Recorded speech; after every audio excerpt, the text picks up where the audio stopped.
Finally ఎప్పుడెప్పుడని wait చేస్తున్న PVCU నుంచి Mahakali teaser అయితే వచ్చింది. అండ్ ఇక్కడ ఇంట్రెస్టింగ్ పాయింట్ ఏంటంటే ఇది హనుమాన్ యూనివర్స్ లో one of the main part. ఇంకా టీజర్ చూశాక ప్రశాంత్ వర్మ సార్ ఏమన్నా ప్లాన్ చేశారా?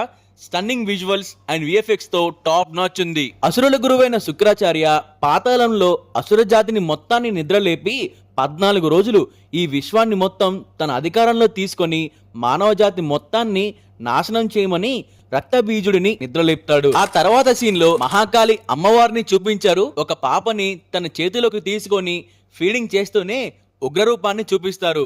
దీని అర్థం ఏంటంటే ఎవరైనా తన కన్నబిడ్డల జోలికి వస్తే వాళ్ళకి మరణం తథ్యం అనే డీటెయిలింగ్ ని బాగా చూపించారు. ఓవరాల్ గా టీజర్ అయితే నాకు బాగా నచ్చింది. అండ్ లాస్ట్ లో ఒక ట్యాగ్ లైన్ టెక్స్ట్ వచ్చిందండి, పెద్దమ్మ చూస్తుందిరా అని. అది చూసాక ఐఎమ్ ఫుల్లీ సాటిస్ఫైడ్. అండ్ మీలో ఎంతమంది చూసారు? మీకు ఎలా అనిపించింది? ఖచ్చితంగా కామెంట్ చేసేయండి. అండ్ తెలుగులో ఇలాంటి సినిమాలు రాక చాలా రోజులైంది. అండ్ ఇలాంటి సినిమాలు ఇంకా రావాలి. Thanks for watching. Stay tune. By.